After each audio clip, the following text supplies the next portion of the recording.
Hey guys, in this video we're going to look at the 2022 AP Calculus BC exam free response question number 6. The question reads, the function f is defined by the power series f of x is equal to x minus x cubed over 3 plus x to the 5th over 5 minus x to the 7 over 7 plus dot dot dot plus negative 1 to the n x to the 2n plus 1 over 2n plus 1 for plus dot dot dot for all real numbers x for which the series converges. And part A is asking to use a ratio test to find the interval of convergence of the power series for f and justify our answer. Now the ratio test is the limit as n approaches infinity of the magnitude of a of n plus 1 over a of n is less than 1. So under this condition, the series converges. We apply the series f of x to this, and we have the limit as n approaches infinity of the absolute value of negative 1 to the n plus 1 times x to the 2 times the quantity of n plus 1 divided by 2 times the quantity of n plus 1 all over negative 1 to the n times x to the 2n plus 1 divided by 2n plus 1. And all of that has to be less than 1. And if we simplify this, this becomes limit as n approaches infinity of the absolute value. Now, because we're taking the magnitude, this negative 1 to the n plus 1 and this negative 1 to the n kind of goes away. So what we're left with is x to the 2n plus 3 over 2n plus 3 all over x to the n plus 2n plus 1 over 2n plus 1, and that is less than 1. As n goes to infinity, this 1 and 3 is very insignificant. So we're only really looking at the coefficient following the highest order term, which is 2 here. And because they're equal, we can pretty much cancel these guys out. What's left is that the absolute value of x squared is less than 1, or since x squared will be always non-negative, x squared by itself is less than 1, or exists between negative 1 and positive 1. And this interval is the interval of absolute convergence. Now, when we're trying to find the interval of convergence using the ratio test, we also have to look at the endpoints. Let's first look at the case when x is equal to negative 1. The series becomes the sum as n goes from 0 to infinity of negative 1 to the n times negative 1 to the 2n plus 1 over 2n plus 1. This is equal to the sum as n goes from 0 to infinity of negative 1 to 3n plus 1 over 2n plus 1. We see that negative 1 to 3n plus 1 just alternates between negative and positive. And as n goes to infinity, the denominator gets infinitely large. So the sequence becomes 0 as n approaches infinity. So by the alternating series test, this series converges. So converges by AST. Now let's take a look at when x is equal to 1. So the series becomes the sum as n goes from 0 to infinity of negative 1 to the n times 1 to the 2n plus 1 divided by 2n plus 1. This is just pretty much just 1 right here. So again, it's the same case as what we saw at when x equals to negative 1. So negative 1 to the n alternates back and forth between positive and negative, and similarly the denominator becomes infinitely large as n goes to infinity, and the sequence also becomes 0 as n approaches infinity. So this also converges by the alternating series test. So what we can conclude is that the endpoints also converges, so the interval of convergence is x is between -1 and +1 inclusive. Part B, it said, show that the absolute value of f of 1/2 minus 1/2 is less than 10.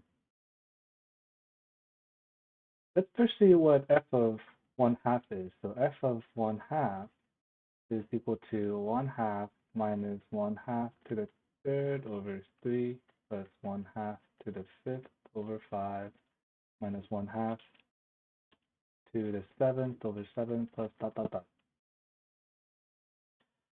Let's go back and see this absolute value of f of 1/2 minus 1/2. This essentially refers to the magnitude of the series you see here below, but less this 1/2. In other words, if we were to estimate f of 1/2 using only the first sequence, then this absolute value would refer to this error. So in the end, what we're trying to show is that this error is less than 1 over 10. Now I'm going to state the obvious. F of 1/2 is the power series f of x when x is equal to 1/2. And I'm also going to say that f of x is an alternating series and it is also converging because we know that 1/2 is between the interval of convergence as we found in part A.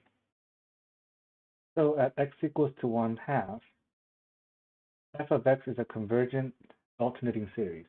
Now, why do I make this statement? Well, that's because I'm going to use something called an alternating series error bound.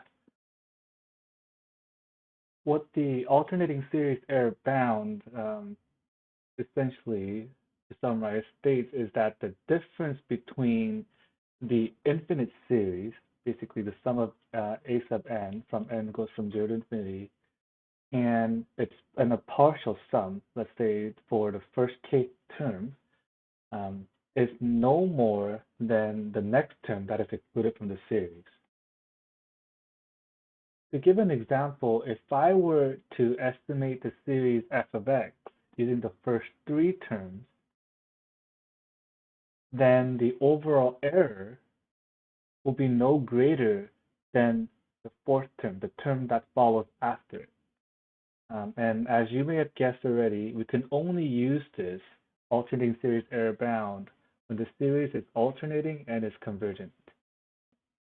Now let's go back to the problem and look at the absolute value of f of 1/2 minus 1/2.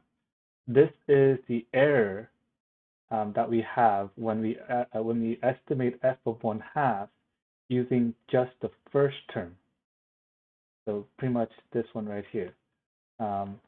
So the absolute value of f of 1/2 minus 1/2 is no greater than the term that follows, which is the second term.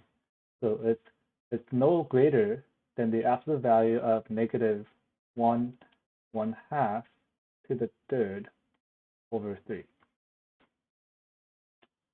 So our error, absolute value of f of 1/2 minus 1/2, is less than 1 over 24, which is also less than 1 over 10. Moving on to part C, it says, write the first 4 non-zero terms and the general term for an infinite series that represents f prime of x. Part C is actually very straightforward and is a lot simpler than the other parts of this problem. All you really have to do is take the derivative of each of the first 4 terms and the derivative of the general term shown here. So f prime of x is equal to 1 minus x squared plus x to the 4th minus x to the 6th plus dot dot dot.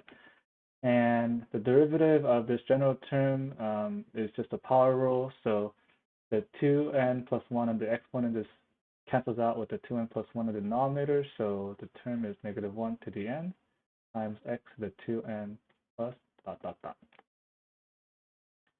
Last, part D, use the result from part C to find the value of f prime of 1 over 6.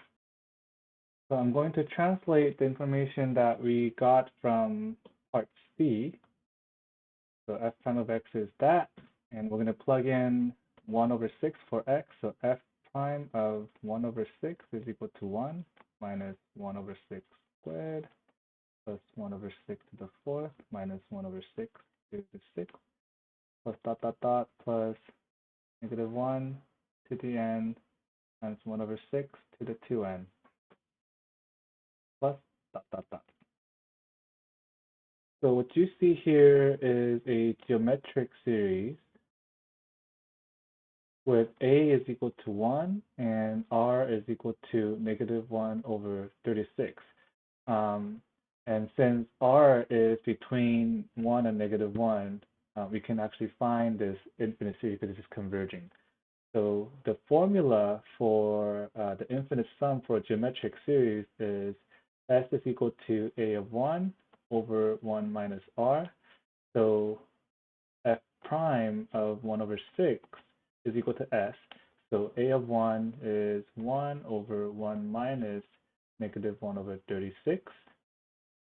And this is equal to 36 over 37.